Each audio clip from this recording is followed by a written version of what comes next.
Hi,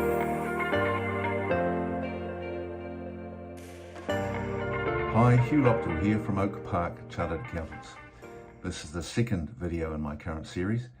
In my first video in August, I gave my perspective on stress in the community pharmacy, particularly in regard to the effect it was having on staff, and particularly staff leaving the industry, retiring early, deciding to study something else, and that COVID wasn't the underlying cause of that, it was just the last straw. And I attributed that issue to the pre-existing problem of underfunding. And broadly, I asked one main question. Why did the community pharmacy industry enter the COVID storm in such a weakened state?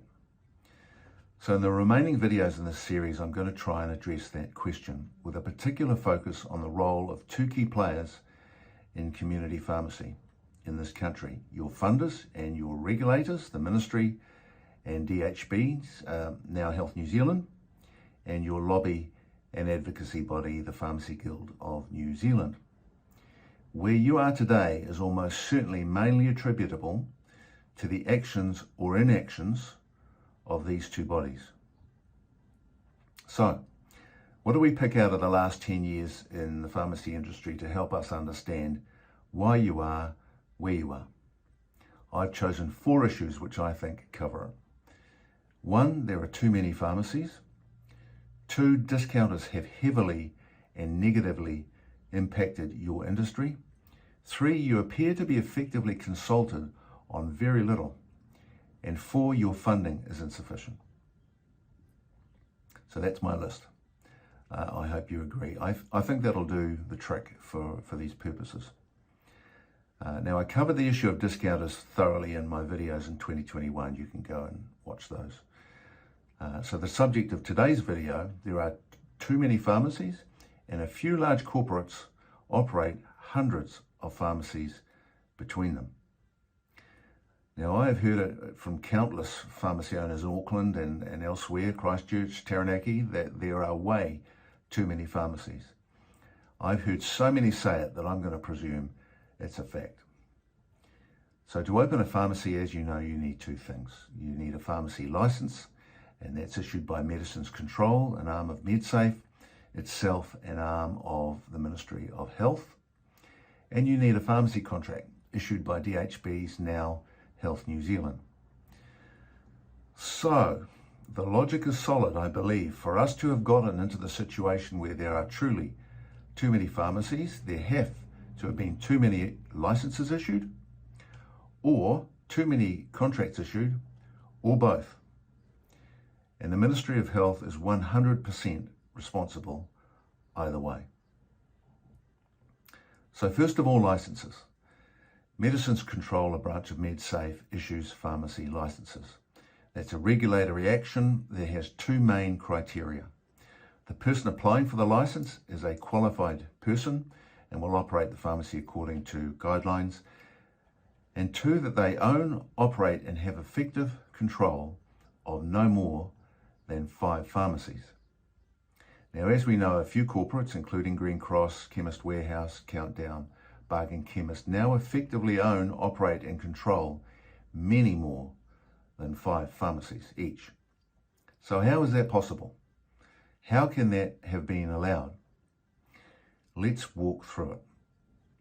Now, I am not a lawyer, but I started my career at the tax department, and whenever we took a case to court over a matter of tax law and the judge couldn't find a precedent or clear reason to rule one way or the other, they'd go back to the intention of Parliament.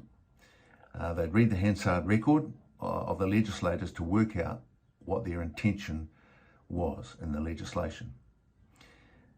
Now, from my reading and rereading of the ownership rules in the Medicines Act, which is drafted reasonably thoroughly, it seems evident what Parliament was intending. That is, that a person or company can only own, operate and control 5 pharmacies. Just 5. That's it. That is, they wanted pharmacies in New Zealand to remain basically independent. You were permitted to have a minority interest in as many pharmacies as you liked, but large numbers of pharmacies could not be controlled, owned and operated one way or another by a personal corporate. Now, back in the day, there was good money to be made in pretty much any pharmacy, right? And if you could somehow get around that 5 pharmacy limit, add in some branding, some point of difference, you could build a very valuable large company and become handsomely wealthy. So someone was always going to push the 5 pharmacy limit and see if they could get away with it. The main pioneers of corporate pharmacy ownership in New Zealand were the companies that became pharmacy brands, now Green Cross. To build their groups, the originators of pharmacy brands will have had to get creative and clever and find a way around the 5 pharmacy limit, then hope it would get past medicines control. And that's what happened. Now, key to all of this is the issue of control, or as the Medicines Act refers to it, effective control. And now I'll explain. At least 51% of the shares in a pharmacy must be owned by a pharmacist or pharmacists. And this person or those persons must have effective control of the company. And the balance, the remaining 9%, can be owned by anyone, including a corporate, say Countdown or Chemist Warehouse. If those corporate operators stuck strictly to that rule, however, and truly relinquished control to owners of the 51%, the issue is, what's to stop the 51% from going rogue and acting against the interest of the corporate minority owner? Because they, the 51% owners, have control, right? In that scenario, your large pharmacy group could fall apart. So to stop this, you as the corporate have to structure things or make arrangements which are legally binding to ensure this doesn't happen. And therein lies the rub. Who actually has effective control? Now, while I'm not a lawyer, I am a chartered accountant. I am a commerce professional. And this I can speak with some authority on. No smart corporate invests hundreds of millions of dollars in a large group of pharmacies unless one way or another they have enough control to secure their investment. It's possibly in breach of their duties under the Companies Act for directors of a corporate to make massive investments in a portfolio of pharmacy businesses over which they do not have control. So, have large corporate pharmacy groups, through the way they have arranged their structures, actually obtained and ensured they have effective control of all their pharmacies? And by all, we are talking about many, many more than 5 each. Now, this is potentially a very, very big issue for the pharmacy industry in New Zealand. Now, my issue is not with the entrepreneurs, the corporates that try that on. That's what entrepreneurs do. They try and stretch the rules and see how far they're allowed to take it to make lots and lots of money. My issue is with Medicines Control, the regulatory arm of the ministry.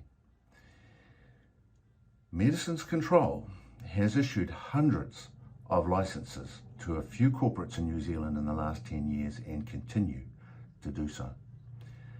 How closely and astutely did they vet the effective control within these groups when issuing licenses to them?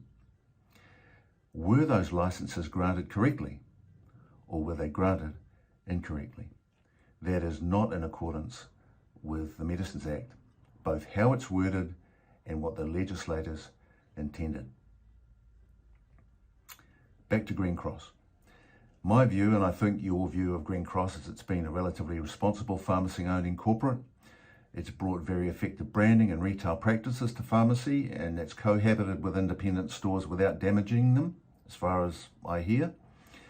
They've just pushed the ownership boundaries, or their predecessors did, got away with it, and made a few people, the early owners, presumably very wealthy.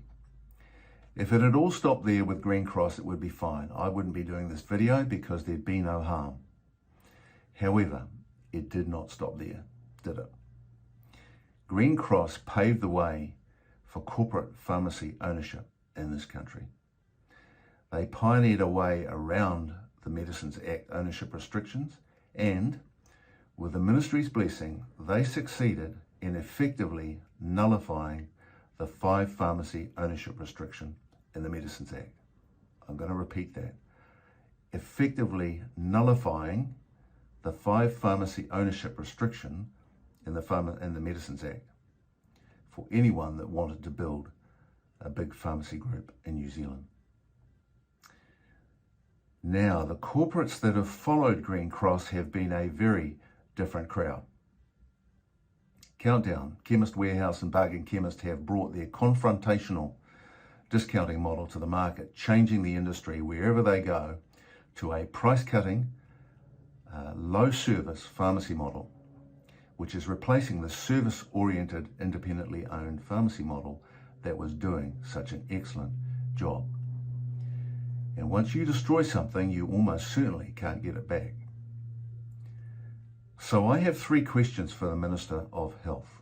Question 1, if it wasn't the intention of legislators in drafting the Medicines Act to truly limit someone to having effective control of no more than 5 pharmacies, what was the intention?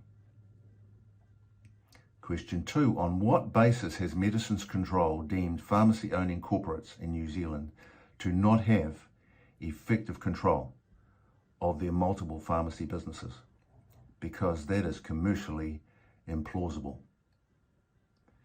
Question 3, has Medicines Control, in granting licenses to corporate owners of more than 5 pharmacies for well over a decade now, issued those licenses legally? Or, as seems very possible, have they issued many licenses in contravention of the Medicines Act? I'm going to finish this video with one question for the board of the Pharmacy Guild as follows. You'll agree that one of your jobs is to protect the industry and lobby the minister if harm is coming to your members, particularly through breaches in the Medicines Act. What lobbying have you undertaken over the last 10 years to make the minister accountable for Medicines Control's decisions regarding effective control? Given how freely discounters have increased their numbers in New Zealand and continue to do so, you must know that the appearance is that you have done little or nothing of any weight or consequence in this regard. This is a very big issue, but it's not the only very big issue.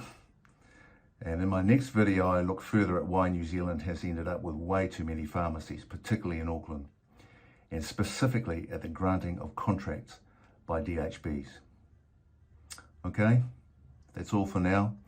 Hugh from Oak Park Chartered Accountants signing off.